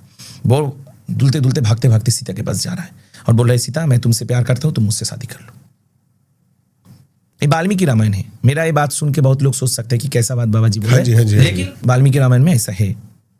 जो वाल्मीकि ने लिखा, जो 6 कांड युक्त रामायण, बाद में 7 कांड जुड़ा गया है, वही वाल्मीकि रामायण में है। रावण जाके बोल रहा है कि मैं तुमसे शादी करना चाहती हूं, मैं तुमसे इतना प्यार किया कि किसी से इतना प्यार हम कभी नहीं किए। तुम अगर मुझसे शादी करोगे तो इस पूरा जगत को हम जीत सकते हैं, कोई भी रानी तुम्हारे आगे नहीं आएगा। तो सीता उनको बहुत भत्सना कर रहा है, बहुत गाली गलौज कर रहा है। सीता को गुस्सा आ गया, तो महापापी बदमाश, क्या नहीं बोला सीता। तो रावण तब बोल रहा है, रावण का इस वाक्य कि कोई भी अगर मुझे ये बात बोलता, मेरा प्रधान महिषी भी बोलता, हम उसका मुंडू सिर से, धड़ से सिर अलग कर देते। लेकिन तुमको हम कुछ नहीं कर पा रहे। इसका कारण क्या जानते हो? कि काम क्रोध से बहुत बड़ा है। मानुष का जीवन में काम नामक जो शत्रु है वो क्रोध से भी बड़ा है। एक बार अगर तुम्हारे ऊपर मेरा क्रोध आ जाता तो मैं और मेरा वंश, मेरा लंका सब कुछ बस जाता। मैं किसी प्रकार से तुम्हारे ऊपर क्रोध नहीं ला पा रहा हूं। तो रावण ऐसा एक तत्व को दर्शा रहा है, रावण एक ऐसा दर्शन को दर्शा रहा है जो समझदार लेकिन अनियंत्रित शक्ति का प्रतीक है। यही सब जगह में यही बात बोला गया है कि तुम उस तत्व को समझो जो तुमको नियंत्रण करने नहीं देता और उसको नियंत्रण का चेष्टा करो। रावण समझता नहीं है, ऐसा नहीं है। रावण गलती कर रहा है, रावण की वजह से सब कुछ हो सकता है, सब क्षति होगा, उनका समूल नाश होगा। रावण सब कुछ समझ रहा है लेकिन अपने आप को नियंत्रित कर नहीं पा रहा है। मानुष, हर मानुष के जीवन में भी रावण बैठा है। अगर आप रामायण का इस तत्व को समझे, रावण चरित्र को आप समझे, तो आप समझ पाइएगा कि रावण कोई व्यक्ति नहीं है, सीता कोई व्यक्ति नहीं है, वो एक तत्व है। रावण के बारे में हम क्या बोले? हम रावण आज पहली बार आपकी इस बात से ना मेरे को एक अलग नजरिया मिला रावण को देखने का। एक काम रूपी रावण, अब तक अहंकार जो था, उसका अहंकार, वो जानता था कि क्रोध अगर काम से ऊपर आ गया तो हम जीत जाएंगे, लेकिन वो कभी क्रोध को काम के ऊपर ले नहीं जा पाया। रावण का महान दिग भी है, इस आलोचना में शायद जरूरी नहीं है, फिर भी आप देखिए, हम बोल रहे हैं कंबन रामायण, कंबन का जो रामायण, तमिल रामायण उसमें प्रचलित है, कंबन का जो रामायण, तमिल रामायण, वो कोई कोई बोलता है कि वाल्मीकि रामायण से भी प्राचीन है। उसमें क्या है, राम लक्ष्मण वहां पे गए हैं, रावण के साथ युद्ध करेगा तो उनको शिव मंदिर स्थापन करना है, रामेश्वरम जैसे शिव मंदिर। वहां पे कहाँ पे ब्राह्मण मिलेगा, रावण जैसा वहां पे ब्राह्मण मिलने वाला ही नहीं था, क्योंकि राम लक्ष्मण ये जो गए है सनातन धर्म का प्रचार करने के है। राम जी लक्ष्मण जी गए सनातन धर्म का प्रचार करने। ये बाली का जो वध अंश, उसमें आपको पता चलेगा कि बाली को मार रहा है रावण, उसका कारण 2 दिखा रहा है। बोल रहा है कि तुम सनातन धर्म नहीं मानते इसीलिए तुमको हम मार रहे हैं। हम कुछ राजा लोग सनातन धर्म का प्रचार करने के लिए आए हैं, वो नहीं मानता है, इस एक बड़ा कारण है। तो ऐसे ही राम गया है, तो वहां पे कहाँ पुजारी मिलेगा, पूजा प्रोसेस मिलेगा। तो जम्बूबान बोल रहा है यहाँ पे एक बहुत बड़ा ब्राह्मण है, वो अगर पूजा कर दिया तो सब सिद्ध हो जाएगा। रावण का चरित्र आपको बोल रहे हैं, वो चरित्र बोले कि अनियंत्रित शक्ति का प्रतीक भोगालामुखी भी वही तत्व को दर्शा रहा है, महाकाली भी वही तत्व को दर्शा रहा है कि तुम्हारे अंदर जो अनियंत्रित शक्ति है उसको नियंत्रण करो, तुम जिसको नियंत्रित नहीं कर पा रहे। तो जम्बूबान बोला वो है, लेकिन उसका एक जिद है कि वो जो दक्षिणा मांगता है वही देना पड़ता है। रावण जो दक्षिणा मानेगा तो बोला जाओ जाओ उनके पास जाओ। बोले जानते हो कौन है, वो रावण है। बोले वो करेगा पूजा। बोले हाँ, इस सब मामले में हम चेष्टा करके देख सकते हैं क्या करता है। तो वो किया रावण के पास जम्बूबान। रावण का वहाँ पे बोला जाता है, रावण का पिताजी का शायद दोस्त था जम्बूबान, ऐसा बोला जाता है कंबन का रामायण में। तो वो गया, रावण को बोला देखिए रावण, हम आपके पास आए, महाराज आपके पास आए, आपको एक पूजा करना है। तो बोले हम पूजा तो हम कर सकते हैं, कहाँ का पूजा। तो बोले एक उत्तर भारत से 2 राजपुत्र आया है, वही लोग पूजा करेगा, एक तो मंदिर स्थापन करेगा। तो बोले कौन है वो उत्तर भारत का राजपुत्र। बोले आप तो पूजा कीजिएगा, वो राजा ही है, राजपुत्र ही है, मंदिर बनाएगा, आपको ये सब खोज लेके क्या। बोले बोलो ना, हम किनका पूजा करेंगे, हमको समझना है ना। तो हिचक किचक कर रहा है वो जम्बूबान। तो रावण तब बोला बोलो ना, वो उत्तर भारत का जो राजपुत्र आया, यहाँ का एक राजा है श्रीलंका का, लंका का जो राजा है रावण, उसको मारने के लिए ना शिव मंदिर बनाएगा। वो चुप हो गया। ये सब बोलो ना, हम पूजा तब ना समझ के ठीक से करेंगे कि काम सही हो। तो और कुछ नहीं जम्बूबान बोल पा रहा है। तब रावण बोले हाँ ठीक है, बोलने से कोई दिक्कत नहीं, हम पूजा करेंगे और रावण को मारेगा, मेरा क्या मतलब, लेकिन मेरा दक्षिणा उनको देना पड़ेगा, हम जो मांगेंगे। अब जम्बूबान का गला सूख गया कि क्या दक्षिणा मांग लेगा। बोला कि जब मेरा मृत्यु काल उपस्थित होगा, मेरा जजमान को मेरे सामने उपस्थित होना पड़ेगा। रावण बोल रहा है। जम्बूबान सुन के खुशी से पागल हो गया, लेकिन दिखा नहीं पा रहा है। हाँ, वो राजपुत्र उपस्थित रहेगा जब आपका मृत्यु काल उपस्थित होगा। तो रावण बोला ठीक है, हम पूजा करने जाएंगे। सुने हैं रावण एक राक्षस है, वो उनका पत्नी को भी लेके गया है। तो पूजा, वो तो शादीशुदा आदमी है, पत्नी नहीं बैठेगा तो कैसे हम पूजा संपूर्ण करेंगे, पूजा आधा अधूरा रह जाएगा। उसका पत्नी का तुम व्यवस्था करो, नहीं तो हम पूजा का सामग्री ठीक से नहीं होगा तो हम पूजा नहीं करने जाएंगे। तो बोलते वो कैसे होगा, वो तो राजा रावण रखा है, हम क्या करेंगे, आप ही कुछ व्यवस्था कीजिए। रावण को बोल रहा है जम्बूबान। तो ठीक है, उनके साथ, उस राजा के साथ मेरा थोड़ा रिलेशन है, हम व्यवस्था कर लेंगे। अब रावण सीता माँ के पास जा रहा है और जाके बोल रहा है माँ, मैं आपका पति जो पूजा का व्यवस्था किए है उसी पूजा का मैं ब्राह्मण हूँ, आप मेरे जजमान की पत्नी है। हम बहुत रावण से बात किए, बहुत मेरे साथ बहस हुआ, लेकिन उनके साथ मेरा अच्छा संबंध है ना, इसी खातिर वो आपको छोड़ने के लिए राजी हुआ है। लेकिन एक ही दिन के लिए, सुबह में लेके जाएंगे, सूरज डूबने से पहले उसको लौटा देना है। माँ वहाँ पे जाके अब कुछ मत कीजिएगा। तब सीता भी रावण को बोल रहा है जी पंडित जी, आप जैसे बोलेगा हम वैसे ही चलेंगे। यही कंबन का रामायण में एक जगह है जो सीता हरण होने के बाद भी एक बार राम के साथ भेंट हुआ था। तो पुष्पक रथ, हम कैसे इतना जल्दी होगा, तो हम रावण से पुष्पक रथ भी मांगे हैं। तो वो पुष्पक रथ में सीता चढ़ते हैं, सीता माता, और रावण के साथ जाते हैं और वहाँ पे पूजा होता है। वहाँ पे एक अलग सा कहानी घटा था। कैसा, हनुमान गया शिवलिंग लाने, और उनका सब बड़ा बड़ा चीज पसंद है, छोटा मोटा चीज पसंद नहीं होता। और शिवलिंग को खोजने में बहुत टाइम चला गया। रावण बोल रहा है सुबह मुहूर्त चला जाएगा, सुबह मुहूर्त चला जाएगा। रावण बोल रहा है, मैंने जो पुजारी रावण, ब्राह्मण रावण बोल रहे सुबह मुहूर्त चला जाएगा, सुबह मुहूर्त चला जाएगा, जल्दी जल्दी पूजा कीजिए। बोलते ना हनुमान नहीं आएगा तो गुस्सा हो जाएगा। तो बाद में टाइम जा रहा है तो देख के वो एक ठो जो रामेश्वरम का लिंग बना के पूजा किया। बोला जी अगर टाइम में नहीं कीजिएगा, हनुमान के चक्कर में पड़ा रहिएगा, तब आप अगर रावण के नहीं मार पाइएगा तो मुझे गलती मत, मेरा दोस्त मत दीजिएगा, मेरा पूजा ठीक नहीं होगा। हम सब ठीक ठाक टाइम में करते हैं, मैं ब्राह्मण हूँ, आपको मेरा बात मान के सब कुछ करना है। तो उस समय रामेश्वरम का प्रतिष्ठा किया गया, सीता जी ने प्रतिष्ठा की, राम ने पूजा किया। ये पूजा करते करते हनुमान आ गया। आके बोला, हाँ प्रभु सीता माँ मुझसे भी आपके लिए बड़ा हो गया, हम मेरा कोई दाम ही नहीं है, हम क्या करेंगे? तब राम आदेश दिया था कि आशीर्वाद किया था कि तुम्हारा जो शिव है, कोई अगर रामेश्वरम को दर्शन करे और हनुमानेश्वरम को दर्शन ना करे तो उनका तीर्थ कभी संपूर्ण नहीं होगा, लेकिन कोई सिर्फ अगर हनुमानेश्वरम को दर्शन करे तो उनका हनुमानेश्वरम का तीर्थ संपूर्ण हो सकता है। तो आज भी ऐसा ही होता है, कोई भी रामेश्वरम दर्शन करता है तो जरूर हनुमान के स्वरम दर्शन करता है। तो आप देखिए रावण का जो चरित्र, एक राजा रावण, एक चरित्रहीन लंपट रावण जो सीता का हरण कर रहा है, और एक ब्राह्मण रावण। हर एक चरित्र में, हर एक उनका जीवन का हर एक अध्याय में वो स्वयं संपूर्ण है। अब ऐसा नहीं है कि रावण राम से बड़ा है, ऐसा नहीं है, लेकिन आप देखिए, लेकिन उनका वही अनियंत्रित शक्ति, जो वो जान रहा है, समझदार फिर भी अनियंत्रित शक्ति, वही उनका विनाश का कारण होता है। हर एक मानुष का जीवन में समझना बड़ा बात नहीं है, लेकिन उसको नियंत्रण करना, यही तंत्र में बगालामुखी का तत्व है। अगर तंत्र को ढंग से समझा जाए, अप्लाई करा जाए, तो ऐसी और भी अनियंत्रण शक्ति है जिस पे काबू पाया जा सकता है, आपको लगता है ऐसा? जरूर जा सकता है, जरूर जा सकता है, लेकिन ये मेरा मानना है। देखिए तंत्र मतलब किसी को वशीकरण करना। कोई एक लड़का एक लड़की को पसंद करता है, उसको वशीकरण करना है।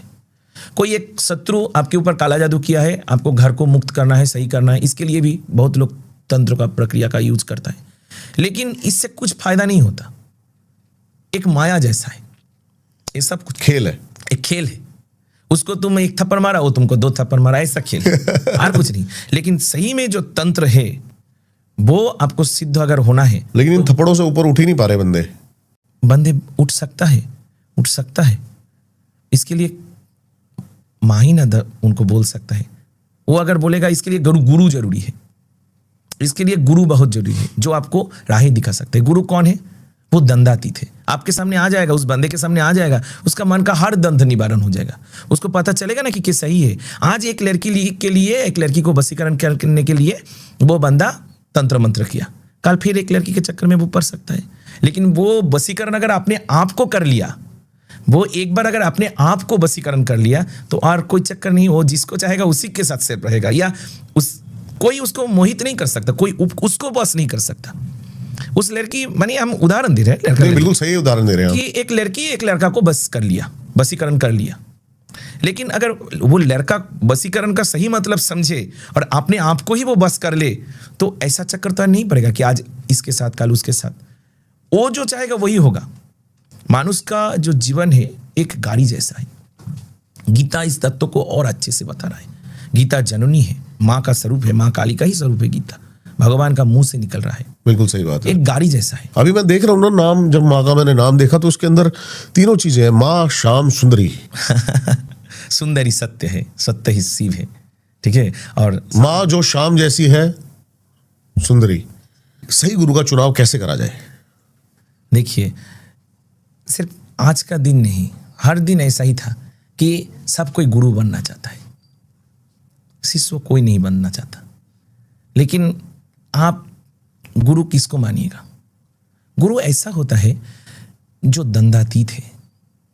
आपके सामने आ गया, आपका मन का सब दंध चला जाएगा, हर प्रश्नों का, हर जिज्ञासा का निवारण हो जाएगा। वैसा ही गुरु हो सकता है। ये जो देख रहे जगत में पंखा घूर रहा है, एसी चल रहा है, चांद डूब रहा है, सूरज उग रहा है, आपका मन में सुख हो रहा है, आपका मन में दुख हो रहा है, आपका मन में लोभ हो रहा है, आपका मन में क्रोध हो रहा है, आपका मन में प्रेम हो रहा है, आपका मन में दया हो रहा है, सब उनका माया है। ये छोड़ के और कुछ नहीं। और उनका माया को कोई काट सके, उनका माया से आपको निकाल सके, ऐसा कोई मानुष हो सकता है? काना काना को कैसा पथ दिखाएगा? जो खुद अंधा है दूसरे को कैसे रास्ता पार करेगा? हम लोग वही करते हैं। हाँ जी। हम तो काना है, इसीलिए ना गुरु का खोज कर रहे हैं कि कोई गुरु आ जाए और मेरा हाथ पकड़ ले, मुझे रास्ता पार कर दे, इस माया से निकाल दे। माया से कोई मानुष कभी किसी को निकाल नहीं सकता, इसीलिए गुरु कभी मानुष नहीं हो सकता। गुरु सिर्फ भगवान है, सिर्फ भगवान है। एकमात्र गुरु होने का काबिल वो है, माँ श्याम सुंदरी है, हरि है, और कोई नहीं है, एकमात्र वही है। लेकिन मानुष होता है गुरु, जब वो आके बोलता है, जैसे हम आपके साथ बात कर रहे हैं, हाँ जी, वैसे वो आके बोलता है। मन मन में ऐसा निर्देश नहीं होता, मन मन में ऐसा उपदेश नहीं होता कि मेरा मन में भगवान बोल दिया कि जाओ तुम लोग को शिक्षा दो, तुम गुरु बन जाओ, ऐसा नहीं होता। वो आके बोलता है कि मैं तुमको चुना हूं लोक शिक्षा देने के लिए, जगत को उद्धार करने के लिए। मैं तुमसे प्यार कर बैठा, मैं अपने आप को तुम्हारे पास दे रहा हूं। तुम्हें दुखी सुखी मानुष को एक बार देखिए तो, अमीर से गरीब तक, राजा से भिखारी तक सब दुखी है। कुछ ऐसे भी संत हुए हैं जिनकी जिंदगी में कोई गुरु नहीं आया, तो उनकी एक थ्योरी अलग है। वो कहते हैं कि जब भीतर की यात्रा में उतरते हैं तब हरि अपने आप ही चीजें घटित करवाने लग जाता है। तो हरि तो गुरु है, वही तो गुरु है। गुरु छोड़ के कोई उद्धार नहीं हो सकता, लेकिन मानुष कभी गुरु नहीं होता।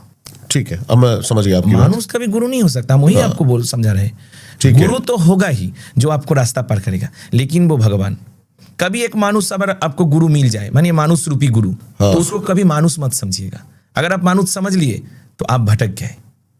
कोई एक तो साधारण मानुष, एक तो पगला, एक पगला आदमी, वो आपके सामने आ गया और आपको लगा यही मेरा गुरु है, यही मेरा जीवन का सब कुछ बदल दिया, तो उनको कभी ये मत समझिएगा कि वो मानुष है, वो हरि है आपका। और जितना गुरु देख रहे हैं पूरा विश्व में, जो अपने आपको गुरु बोलता है कि मैं गुरु हूं, मेरा पास आओ, हम तुमको राह दिखा देंगे, वो सब गुरु नहीं है। मेरे बात लेके कोई भी हमको बुरा बोल सकता है, लेकिन हम सत्य बोलेंगे, क्योंकि हम जानते हैं सत्य का कभी बदल नहीं हो सकता। सिर्फ गुरु होने का काबिल माँ है, जो हरि के स्वरूप एक है, वही सिर्फ हो सकता है। कभी मानुष गुरु हो सकता है, लेकिन वो और माँ एक होगा। माँ उनके पास अपने आप को समर्पण कर देगा, वो भगवान के पास अपने आप को समर्पण नहीं करेगा। भगवान आके उस मानुष के पास अपने आप को समर्पण कर देगा, बोलेगा मेरा कुछ नहीं है, तुम ही मेरा सब कुछ हो, हम सब कुछ तुम्हारे ऊपर छोड़ दिए। यही है गुरु होने का काबिल, यही है गुरु।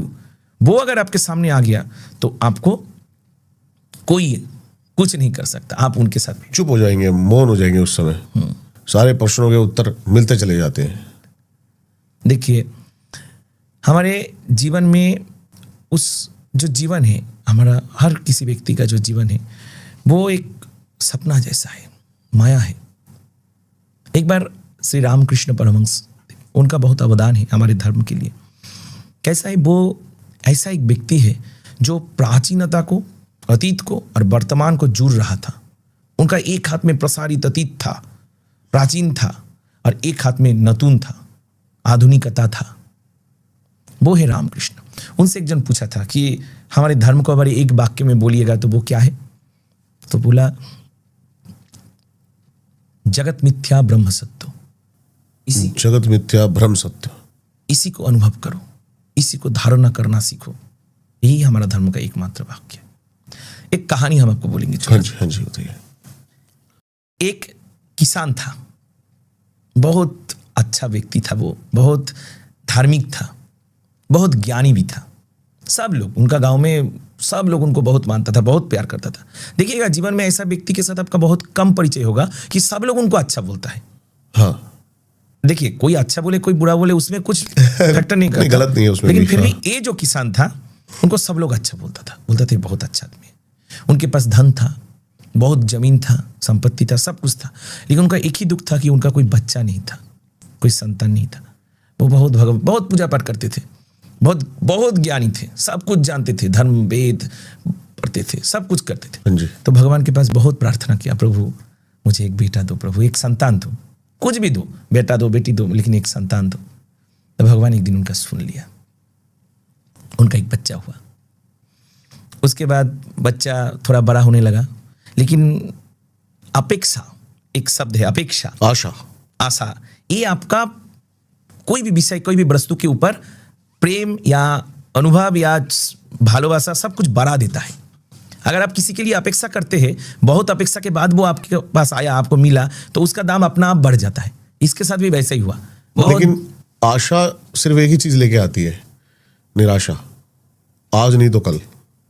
यही तो वही बात है, ब्रह्म सत्य जगत मिथ्या, एक ही बात है, सही बात। लेकिन फिर भी कोई भी विषय लेके आप अपेक्षा कीजिए। मानिए आपको एक तो गाड़ी खरीदना है, हाँ जी, आप बहुत समय से उसके लिए अपेक्षा कीजिएगा, तो उसका मूल्य आपके लिए बढ़ जाएगा। आप चाहते हैं अभी हमको आम खाना है, आपके सामने आ गया तो उसका मूल्य नहीं मिलेगा। बिल्कुल सही बात है।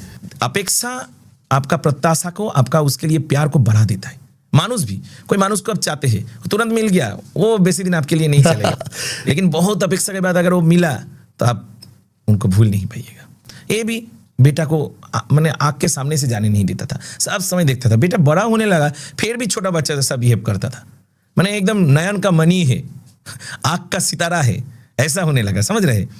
तो एक दिन वो किसान माठ में गया काम करने, जैसे हर दिन जाता था। एक ठो आदमी भागते भागते आया और आके बोला, भाई भाई तुम्हारा बेटा बहुत तबीयत खराब है, बहुत बीमार है। वो सब छोड़ छाड़ के, सब फेंक फाक के, बहुत काम था उस समय, सब चीज चल के तुरंत आ गया। और आने के बाद वो देखा बेटा सही में बहुत तबीयत खराब है। बहुत भाग दौड़ किया, बहुत डॉक्टर के पास लेके गया, बहुत कबीराज के पास लेके गया, लेकिन उसका बेटा को बचा नहीं पाया, उसी दिन मर गया। अच्छा। दूसरे दिन हुआ, फिर वो काम में चला गया। तीसरे दिन हुआ, फिर वो यही काम, सारा दिन मार्ट में काम कर, जैसा हर दिन जाता था काम करने चला गया। उसका बीबी सारा दिन रोआ, 2-3 दिन से रो रहा है, पागल हो गया।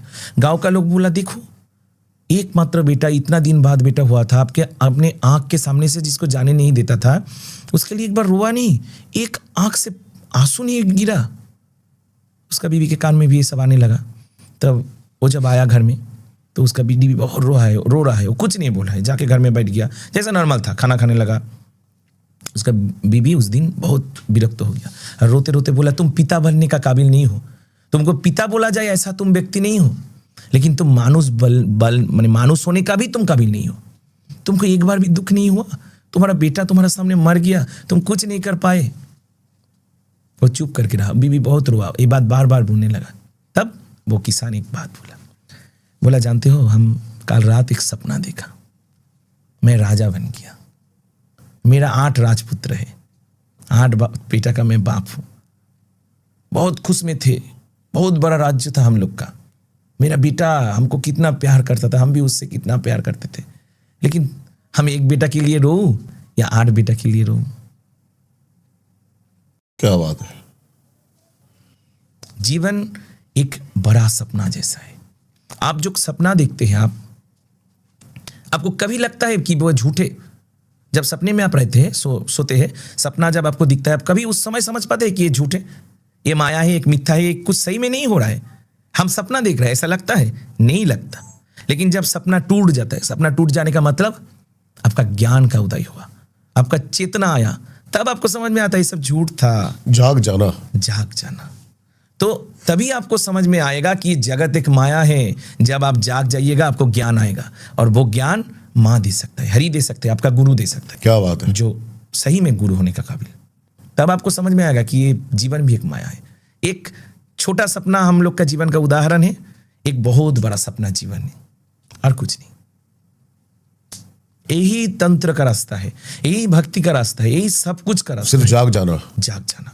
उनको जानने का रास्ता वही है। भगवान गीता में बोल रहे हैं कि ज्ञानी से प्रिय मेरा कोई नहीं है, और ज्ञान से पवित्र भी इस जगत में कुछ नहीं है। ज्ञान बहुत बड़ा चीज है। ज्ञान का मतलब चैतन्य।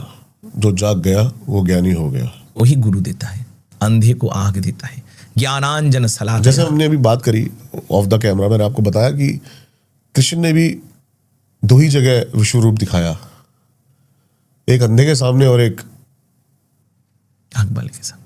वही तो दुर्योधन को भी विश्व रूप दिखाया गया था, और अर्जुन से पहले दुर्योधन को ही विश्व रूप दिखाया गया था। तो दुर्योधन कहता है नाटक कर रहा है, बांधो इसे फटाफट। और जहां अर्जुन को विश्व रूप दिखाया गया वहीं उसने सरेंडरनेस, उसको बताया गया है क्या तेरा। तो सामने खड़े हैं भीष्म, दुर्योधन, ये भी मैं ही हूं।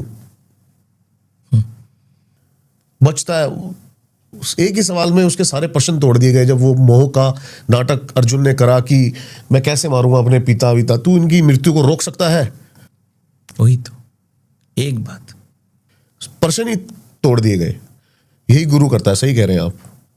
देखिए भगवान, हम बोले ना कि मानुष भी गुरु होता है। भगवान गीता में बोला है कि जो मूर्ख लोग, वही हमको समझता है कि मैं वासुदेव नाम का एक मानुष हूं। लेकिन जो सही में ज्ञानी, जो सही में भक्त है, वो जानता है कि मैं छोड़ के इस जगत में कुछ नहीं है, मैं ही परमात्मा हूं। अहम ब्रह्मास्मि, मैं ही ब्रह्म हूं, मैं ही सब कुछ हूं और कुछ नहीं। तो गुरु सिर्फ भगवान हो सकता है, कृष्ण ही गुरु हो सकता है, लेकिन सब कोई नहीं समझेगा कि कृष्ण गुरु है, सब कोई नहीं समझेगा कि आपके सामने जो खड़ा है वो गुरु है। ठीक है, तो जो सही में गुरु है, सूरज है ना, सूरज को परिचय नहीं देना पड़ता, वो आता है, सब लोग सब कुछ परिष्कार हो जाता है। तो जो सही में गुरु है वो उनको बोलना नहीं है। इसीलिए मानुष को अगर भटकना नहीं है तो उन्हीं का शरण लेना है कि प्रभु मैं तुमसे प्यार करता हूं, तुम मुझे संभालो। वो जरूर आपका हाथ पकड़ेगा और वो कभी गलत नहीं हो सकता। देखिए, एक गिलास पानी है, आप पिए, आपके सामने खड़ा है, किसी को दिखाइए वो बोलेगा आधा फाका है, किसी को दिखाइए वो बोलेगा आधा भरा है। बिल्कुल सही कह रहे हैं, नजरअंदाज सबसे बड़ा बात। बिल्कुल सही कह रहे हैं आप। ये बिल्कुल सिर्फ और सिर्फ कृष्ण एक श्लोक में यही कहते हैं कि आंखें तो सब कुछ देखती है पार्थ, लेकिन वो क्या देखती है इसी से ज्ञानी और अज्ञानी की पहचान होती है। वाह वाह वाह, सही में देखिए, हमको भी अच्छा लगा कि ऐसा व्यक्ति के साथ मेरा भेंट हुआ जो देखिए, भक्ति और ज्ञान में, भक्ति और तंत्र में फर्क है। तंत्र प्रक्रिया जो लोग सही में तांत्रिक बनता है वो सभी एक है, लेकिन जो अपने आप को अलग करता है कि मैं तांत्रिक हूं, वो कभी लास्ट में जाके सिद्ध हो सकता है। जो अपने आप को ज्ञानी मानता है कि मैं ज्ञान युग में हूं, वो लास्ट में जाके कभी लक्ष्य में जाके आनंद पा सकता है। बिल्कुल सही कह रहे हैं आप। बस परमात्मा को अगर पहचानना है ना, तो परम सत्य यही है कि नजरिया बदलना पड़ेगा। एक व्हाइट बोर्ड के ऊपर मैं अभी एक डॉट लगा दूं तो और पूछूं कि ये क्या दिख रहा है, तो सब कहेंगे ब्लैक डॉट। पूरा व्हाइट बोर्ड उसके लिए फीका पड़ जाएगा। वो ब्लैक डॉट ही उसकी, वो उसी पे ही है, बस ब्लैक डॉट। वही सही। नजरिया बदलोगे तो सब कुछ बदलेगा। देखिए, हाँ जी, उनसे मांगना पड़ता है, माँ मुझे दया करो। कोई बोई पढ़ के कभी ज्ञानी नहीं बनता, कोई ज्ञान किसी से सुन के कभी ज्ञानी नहीं बनता, कोई कितना भी किताब पढ़ ले उनको नहीं पा सकता। उनको पाने के लिए सिर्फ उनका दया चाहिए, माँ को बोलना चाहिए या हरि को बोलना चाहिए, प्रभु हम कुछ नहीं जानते। आप यकीन नहीं मानेंगे कि जब से मैंने पॉडकास्ट ये आपसे स्टार्ट करा था, तो इसमें बहुत सारी चीजें लिखी थी हमने तंत्र के ऊपर, और ये सब रखी रह गई और मैं इसको बंद ही कर देता हूँ क्योंकि मुझे मजा आने लगा भक्ति में, आपकी बातों में। और धन्यवाद आपका। आपको भी तो बहुत धन्यवाद। देखिए, और ये मैं ऑन कैमरा ये बात कहूंगा कि इस साल का मेरा one of the best podcast था, जिसमें तंत्र और ब्लैक मैजिक और भूत पिशाच, सत्य की बातें, परमात्मा की बातें थी। जो परम तत्व है वही है। ये कह देना कि भगवान है, जो है वही है, वही सब कुछ कर रहा है। बहुत ही अच्छा लगा। बहुत जगह मैं भावुक हुआ इस बार, चुपचाप रहा, क्योंकि जब मेरी हरि की स्तुति होती है ना, मैं अपने आंसू नहीं रोक पाता। देखिए हम समझ में आया, लेकिन ये मेरा बात का, मेरा बोलने का गुण नहीं है, ये आपका गुण है। आपका जो आधार शक्ति है, जो आपका धारण करने का क्षमता है, वही आपको भावुक कर देता है। मेरा ये बात कितना लोग सुनेगा, सबको, किसी को अच्छा लगेगा, किसी को बुरा लगेगा, लेकिन आप भावुक हो रहे थे। ये मेरा गुण नहीं है, ये आपका गुण है। सही में बात एक ही होता है। आप बोले ना कि वो डॉट सबको काला दाग दिखाई देगा, तो आपका गुण है, ये मेरा गुण नहीं है। ये आपका हरि का और आपका गुण है, उसमें मेरा कोई जायगा नहीं है। थोड़ा सा मैं जानना चाहता हूं कि माँ के थोड़े से रिचुअल्स के बारे में और कहानी के बारे में, ताकि लोग समझ सकें माँ श्याम सुंदरी को। देखिए, हम ऐसा एक मंदिर से आ रहे हैं जो सिर्फ एक काली मंदिर नहीं, जो मानुष का इमोशन है। हम ऐसा एक मंदिर से आ रहे हैं जिस मंदिर जगत को सिखाया, पूरा जगत को सिखाया कि माँ भी सज सकती है और उनको सजा सकती है बेटा, हर दिन हर एक प्रकार से। हम उस मंदिर से आ रहे हैं जहां पे सिर्फ लोग मांगने नहीं जाता, देने जाता है कि माँ तुम्हारा क्या कम है, हम तुमको दे पाए। ये जगत का सब कुछ जिनका है, जिनके पास शिव भी भिखारी है, उनके पास जाता है भक्त लोग ये बोलने कि तुम्हारा क्या कमी है वो हम पूर्ण करेंगे। भक्ति में, तंत्र में एक नया दिशा दिखाया है माँ श्याम सुंदरी। क्या बात है। हम उस मंदिर को रिप्रेजेंट करते हैं जिस मंदिर में कोई भी जाए और कभी खाली हाथ में ना आए, क्योंकि माँ काली को, माँ श्याम सुंदरी को कलकत्ता का जीवित काली बोलते हैं भक्त लोग। माँ जीवित रहते हुए बेटा कभी दुखी नहीं हो सकता। हम उसी मंदिर से आ रहे हैं।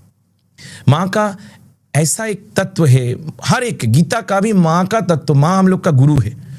हम लोग का मंदिर में जो दीक्षा दिया जाता है, माँ गुरु होता है। प्रधान पुरोहित दीक्षा देता है आचार्य बन के, उसके बाद प्रधान पुरोहित को थोड़ा सा चावल और गीता और पवित्र दिया जाता है। गीता एक परिपूर्ण ज्ञान का स्वरूप है। वो देख के जो दीक्षा लेते हैं वो बोलता है कि आचार्य देव, आपके वजह से मैं माँ को गुरु के रूप में पाया, इसीलिए ये दान देके आपका हर ऋण से मुक्त हो रहा हूं। सिर्फ गुरु का ऋण रह जाता है, जो माँ है, जो गुरु होने का काबिल है। हम वही मंदिर से आ रहे हैं।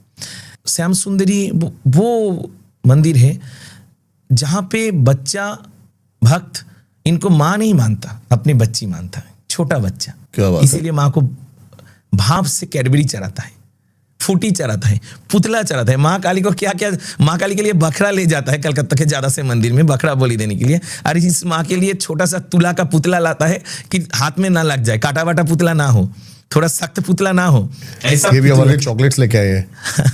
ये माँ के मंदिर में चढ़ाई जाती है। माँ के मंदिर में भक्त लोग चॉकलेट चढ़ाते हैं, फूटी चढ़ाते हैं, क्या नहीं चढ़ाता है, छोटा छोटा बच्चा पहनता है, जूता चढ़ाता है, माँ के लिए बेल्ट लाता है, माँ के लिए फ्रॉक लाता है। हम लोग का मंदिर में सिर्फ माँ को कपड़ा ही पहनाया जाता है, सिर्फ साड़ी और कुछ नहीं। लेकिन भक्त का भाव देखिए, वो लोग आके बोलते हैं कि माँ उनका सपने में आया और बोला, ए मेरे लिए वो गुलाबी फ्रॉक खरीद के लेके जाना। ऐसा है माँ श्याम सुंदरी। क्या बात है। देखिए गीता में एक श्लोक बोले हैं भगवान, सर्वधर्मान परित्याज्य मामेकम शरणम व्रज अहम तम सर्व पापिभ्यो मोक्षयिष्यामि मा शुचा। इसका मतलब सब कोई जानता है, ये छोड़ दे सब ड्रामे, आ जा और मेरी शरण में आ जा बस। लेकिन हम लोग बोलते हैं कि सब कुछ छोड़ दो, माँ का चरण जाके पकड़ लो और बोलो, माँ हमसे चला नहीं जा रहा है, माँ हमको गोद में उठा लो। कितना भी कष्ट हो, तुम्हारे पास कितना भी पाप का पुण्य का बोझा हो, दूसरा कोई क्यों बहेगा, तुम्हारा अपना माँ है ना, तुमको गोद में उठाएगा और लक्ष्य तक लेके जाएगा। ऐसा है माँ श्याम सुंदरी। माँ श्याम सुंदरी का एक कहानी बहुत प्रचलित है, बांग्ला में, असम में, त्रिपुरा में, बांग्लादेश में बहुत प्रचलित है कहानी है, उड़ीसा में भी ये कहानी बहुत प्रचलित है। अब इसके बार से आपके यहाँ पे भी प्रचलित होगा। माँ का मंदिर में चाल केला चढ़ाया जाता है, एक मुट्ठा चाल, आतप चावल और केला, चावल और केला। ठीक है। एक बार एक पुजारी, माँ का अपीयरेंस डे, आविर्भाव तिथि आ रहा है महालया के दिन, मैंने नवरात्रि शुरू होने के अगले दिन, इस 21 तारीख को माँ का जन्मदिन हम लोग मानते हैं। माँ का तो जन्म नहीं होता, फिर भी हम लोग मानते हैं, बच्ची है ना, जन्मदिन भी पालन करना पड़ता है। तो बहुत लोग आके केक काटता है। मंदिर में कोई प्रथा है केक काटने का? बोलिए, काली मंदिर में नहीं होता, लेकिन लोग आता है। हम लोग का मंदिर का प्रथा नहीं है, लेकिन बाहर में नाट मंडप में दारा के सब माँ को हैप्पी बर्थडे बोल के केक काटते हैं। ऐसा भाव का मंदिर है। क्या बात है। तो जब पुजारी माँ का जन्मदिन के लिए बाजार करने किया, बहुत भोग होता है उस दिन, हम लोग का मंदिर में बहुत किस्म का खाना बनता है। ऐसे ही 2 टाइम हम लोग का मंदिर में सब कोई भी जाए फ्री में। कलकत्ता में एक मंदिर जहाँ पे कोई भी जाए फ्री में प्रसाद मिलता है, कोई पहले से टोकन नहीं, कोई पहले से बोलना नहीं है, सिर्फ खाने के टाइम जाना है, खाना दे देगा माँ। आज तक कभी कम नहीं हुआ, ज्यादा नहीं हुआ, कोई भी भूखा नहीं लौटता माँ का मंदिर से, भरपेट देता है। और एक माँ का मंदिर का विशेषत्व है कि माँ के लिए अगर नून भात होगा तो सबके लिए नून भात होगा। माँ के लिए अलग से एक बेगुन का भुजिया नहीं होता, आलू का भुजिया नहीं होता, बच्चा जो खाएगा माँ वही खाएगा। माँ के लिए अलग से स्पेशल कुछ नहीं होता। समझ गया मैं। तो उस दिन बहुत कुछ होगा, छाना का कोफ्ता, पनीर बनीर बहुत कुछ बनेगा।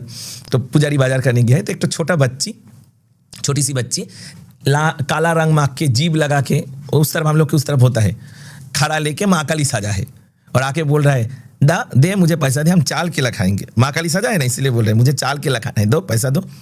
तो बार बार पुजारी बाजार करने जा रहा है, ऐसा बोल रहे हैं। पुजारी को गुस्सा आ गया, उसको धक्का दे दिया, बोला जा काम करके खा, बार बार पैसा मांगता है।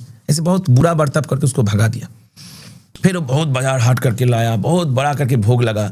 और हम लोग का मंदिर में 11 अमावस्या में माँ का अंधकार में पूजा होता है, एक घी का दिए से। सिर्फ दीपावली का अमावस्या में, जिस दिन विशुद्ध तंत्र मत में माँ का पूजा थे, उस दिन बहुत सारा रोशनी जलता है, और हर अमावस्या में घी का दिया से पूजा होता है। तो पुरोहित जब आरती करने उठा, पूजा प्राय कंप्लीट, लास्ट में आरती होता है, तो आरती करने उठा, तो पुरोहित आरती करते करते देख रहा है कि माँ नहीं है, सिर्फ शिव मृत मानुष जैसा पड़ा है, सब जैसा पड़ा है। अच्छा, माँ नहीं है वहाँ पे। तो सोचे क्या है, अंधकार में शायद दिखाई नहीं दे रहा है। तो आरती का ही जो जोत है वो थोड़ा आगे लेके जाके देखे, नहीं है कुछ।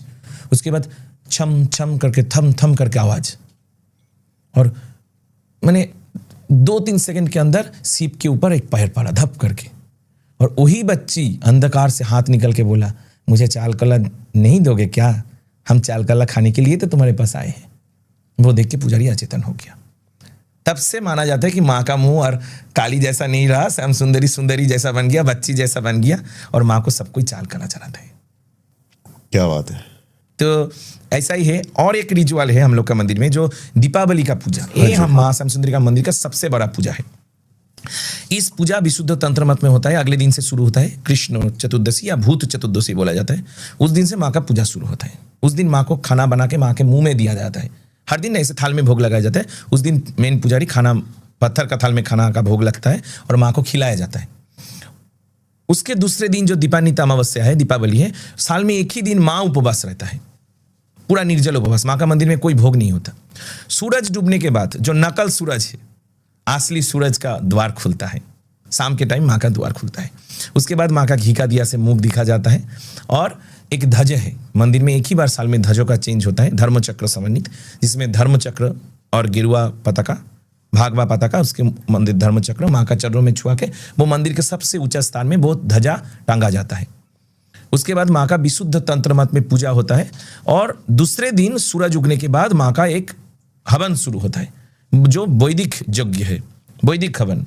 वैदिक हवन में जो जन्म से ब्राह्मण नहीं है या जन्म से ब्राह्मण का बेटा है, अच्छा, कोई भी उस समय आहुति देता है और ब्रह्म दीक्षा लाभ कर सकता है। ये अलग बहुत कठिन प्रोसेस है। ये दूसरा दीक्षा, ठीक है। एक दीक्षा के बारे में हम बोले थे, हाँ जी। ये है दूसरा दीक्षा, ये ब्रह्म दीक्षा। उस समय माँ श्याम सुंदरी उनका माँ हो जाता है और वो ब्रह्म दीक्षा लेने के बाद ऐसा जनेऊ धारण करता है और वो ब्राह्मण हो जाता है।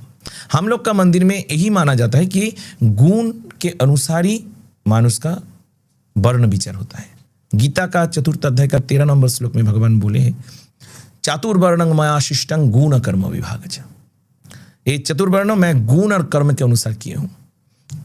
गीता में कहीं पे लिखा नहीं है, वेद में भी कहीं पे लिखा नहीं कि जन्म के अनुसार। वेद में आपको दिखाई देगा, जन्मनि जायते शूद्रः कर्मणि द्विजोच्यते। कर्म ही मानुष को द्विजोत्य मतलब दूसरा बार जन्म देता है और वो मानुष अपने वर्ण को प्रकाश करता है। और दूसरे पुराण में जो आपको दिखाई देगा वो प्रक्षिप्त होता है, मैंने प्रक्षिप्त मतलब बाहर से डाला हुआ हो सकता है। क्योंकि जब विदेशी लोग हम लोग के देश में शासन करता था, वो लोग चाहता था हाँ जी, कि हिंदू धर्म में विभाजन आए। नहीं तो पहले हमारे धर्म में ऐसा नहीं था कि उसका बेटा वही होगा, राजा का बेटा राजा ही होगा। आप बहुत सारा इतिहास में उदाहरण देखिएगा, चंद्रगुप्त मौर्य राजा बना था, क्षत्रिय नहीं थे। ऐसा बहुत सारा उदाहरण वेद में, उपनिषद में बहुत सारा ऋषि आपको मिलेगा। वो इतोरार पुत्र, उनका पितृ परिचय नहीं है। इतोरा आदिवासी है, उनका बेटा ऐतरेय उपनिषद का ऋषि ब्राह्मण। सत्यकाम आप देखिएगा, ऐसा बहुत सारा उदाहरण। हम लोग का मंदिर में भी ऐसा माना जाता है, वो ब्रह्म दीक्षा होता है और वो ब्राह्मण हो जाता है। कोई भी पूजा का वो काबिल हो जाता है। हम लोग उनको, कोई भी ब्राह्मण पिता का पुत्र जो होता है, उनका परिचय और एक शूद्र टाइटल वाला हाँ जी व्यक्ति का उस दिन ब्रह्म दीक्षा होने के बाद वो भी ब्राह्मण हो जाते हैं। हम लोग समान मानते हैं दोनों को, ठीक है। ऐसा ही हम लोग का मंदिर में एक प्रोसेस है, ये है काली पूजा का, दीपान्विता अमावस्या का प्रोसेस। ये छड़ा बहुत सारा उत्सव मंदिर में होता है, जैसे अक्षय तृतीया में अक्षय पात्र उत्सव होता है। हाँ जी। तारपरे माँ का पालकी यात्रा उत्सव एक समय होता है। ऐसा बहुत सारा उत्सव होता है। यही लेके माँ श्याम सुंदरी का मंदिर है, कोई भी आ सकता है माँ के पास, माँ को देख सकता है। माँ एक ऐसा माँ है कि कोई भी एक बार आए तो बार बार आना पड़ेगा, और माँ को एक बार देख ले तो माँ जैसा हंस रहा है वैसा ही वो हंसता रहेगा, जीवन से दुख चला जाएगा। क्या बात है। क्योंकि हम सब मानते हैं कि दुख के वजह से सती 51 भाग में भाग हुआ था, पति के दुख से। बिल्कुल सही बात है। श्याम सुंदरी उस 51 अंश को एकत्रित करके श्याम सुंदरी रूप में प्रकाशित हुए हैं। तो इसीलिए संतान के प्रेम से माँ हर समय हंसता है, ठीक है। हर किसी व्यक्ति का जीवन में मुस्कुराहट लाने के लिए माँ काफी है। माँ 51 शक्तिपीठ का समाहार है। माँ श्याम सुंदरी एक ऐसा माँ काली है, आप माँ काली बोल सकते हैं, जो विश्व में एकमात्र बाल रूप में पूजित होता है। अच्छा, वो भाप का ठाकुर है, भाप का बच्ची है, भाप का छोटी सी बच्ची। इसीलिए भक्त लोग माँ के लिए कैडबरी चढ़ाता है, फ्रूटी चढ़ाता है। माँ के पास पुतल डॉल लेके आता है, छोटा छोटा पुतल, खेलापाती जो बच्चा समझ गया, वो लेके आता है, माँ को चढ़ाता है। क्या क्या नहीं चढ़ा, झुनझुनी चढ़ाता है। माँ छोटा छोटा हाथी घोड़ा ये सब खिलौना माँ के लिए लाके चढ़ाता है। तो माँ एकमात्र वो है जो बच्ची के रूप में, बाल रूप में मंदिर में पूजित होता है। इसीलिए कोई भी जो गुणवान है, जो निर्गुण है, जो पापी है, जो पुण्यवान है, सबके लिए एक समान है। सबके लिए एक समान। कोई भी माँ के पास आए तो माँ उनका आंख का आंसू पूछ लेती है, क्योंकि बच्चा समझता नहीं है कौन अच्छा है कौन बुरा है, सिर्फ देखता है उस समय उसके मन में क्या चल रहा है, भाव, उस समय उसका आंख में कौन सा भाव है। क्या बात है। जय मां। जय मां श्याम सुंदरी। बहुत ही धन्यवाद आपका आने के लिए, और बहुत ही बेहतरीन पॉडकास्ट रहा, बहुत ही मजेदार पॉडकास्ट रहा। आज का दिन आपने मेरा बना दिया, उसके लिए आपका हाथ जोड़ के धन्यवाद। बहुत ही मजा आया आपसे बात करके। आई होप ये पॉडकास्ट जितना प्यार से, जितना दिल से, जितना भक्ति से, जितना प्रेम से, जितनी करुणा से हमने इसको बनाया है, उतना ही ये भाव आपके अंदर भी पहुंचे हो। जरूर सारी डिटेल्स इनकी मिल जाएंगी आपको डिस्क्रिप्शन में, जरूर जाके इनसे भी कनेक्ट हो ऐसी प्यारी प्यारी बातों के लिए। और क्या था इस पॉडकास्ट का बेस्ट पार्ट, जरूर हमें कमेंट्स करके बताएं। हर एक बंदा हर एक उस बंदे तक जरूर ये प्यारा सा पॉडकास्ट शेयर करे जिससे भी वो प्रेम करता है, जिससे भी वो चाहता है। नमस्कार।